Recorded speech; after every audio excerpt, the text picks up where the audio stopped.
জামায়াত প্রার্থীর মৃত্যুর কারণে শেরপুর ৩ আসনের যে নির্বাচন স্থগিত হয়, সেই নির্বাচন কিন্তু আগামী ৯ এপ্রিল কিন্তু আসলে অনুষ্ঠিত হবে। এরই মধ্যে কিন্তু সকল প্রস্তুতি সম্পন্ন করেছে নির্বাচন কমিশনার। আমরা কথা বলেছি জেলা রিটার্নিং কর্মকর্তার সঙ্গে, তারা কিন্তু বলছে যে নির্বাচন সুষ্ঠু করতে কিন্তু আসলে সকল প্রস্তুতি নেওয়া হয়েছে। বিশেষ করে আমি যদি বলতে চাই যে নির্বাচন নিরাপত্তা জোরদারে কিন্তু আসলে ১৬ প্লাটুন বিজিবি আসলে মোতায়েন করা হয়েছে শ্রীবর্দী এবং ঝিনাইগাতী উপজেলায়। পাশাপাশি কিন্তু র্যাবের ১০টি টিম আসলে মাঠে কাজ করবে। এছাড়াও কিন্তু র্যাবের পক্ষ থেকে আমাদেরকে জানানো হয়েছে আরো ৪টি টিম কিন্তু আসলে রিজার্ভ ফোর্স হিসেবে আসলে প্রস্তুত থাকবে। আমরা জেলা রিটার্নিং কর্মকর্তা আমাদেরকে জানিয়েছে যে পুলিশের ২৬টি মোবাইল টিম মোতায়েন থাকবে। মূলত সুষ্ঠু নির্বাচন করতে আসলে যা যা করণীয় আসলে তাই করা হবে। এছাড়াও কিন্তু শ্রীবর্দী এবং ঝিনাইগাতী উপজেলায় ১৪ জন নির্বাহী ম্যাজিস্ট্রেট আসলে দায়িত্ব পালন করবেন।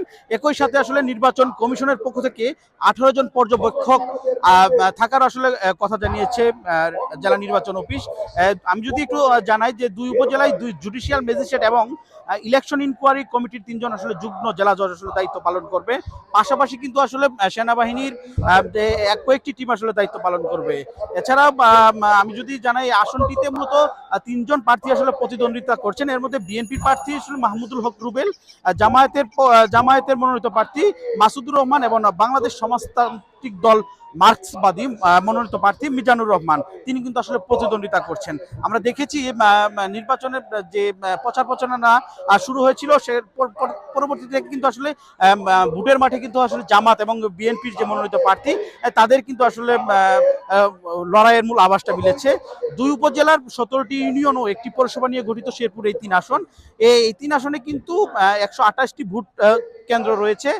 মূলত আমি যদি বলতে চাই যে শেরপুর ৩ আসন অর্থাৎ শ্রীবর্দী এবং ঝিনাইগাতী আসনের মোট ৪,১৩,৩৭৭ জন ভোটার কিন্তু আসলে ভোটাধিকার প্রয়োগ করবেন। আমরা কথা বলেছি জেলা নির্বাচন কর্মকর্তার সঙ্গে, তারা কিন্তু বলেছে যে আজ মূলত নির্বাচনের যে প্রচার প্রচারণা আজকেই পর্যন্ত আসলে করতে পারবেন। আগামীকাল কিন্তু আসলে মঙ্গলবার থেকে যে নির্বাচনী প্রচার প্রচারণা সেটি কিন্তু বন্ধ হয়ে যাবে। আজ আমরা দেখেছি যে সকাল থেকে বিএনপির যে মহিলা দল সেটি কিন্তু আসলে মিছিল করেছে। পাশাপাশি শ্রীবর্দী উপজেলাতে কিন্তু জামাতের যে একটা জনসমাবেশ সেটি কিন্তু আসলে চলমান রয়েছে। এছাড়াও কিন্তু বিএনপির পক্ষ থেকে শেরপুর ৩ আসনের ঝিনাইগাতী উপজেলা স্টেডিয়াম মাঠে কিন্তু মূলত এই নির্বাচনী জনসভা করছে। আমার কাছে এই ছিল শেরপুর থেকে নির্বাচনী সর্বশেষ তথ্য।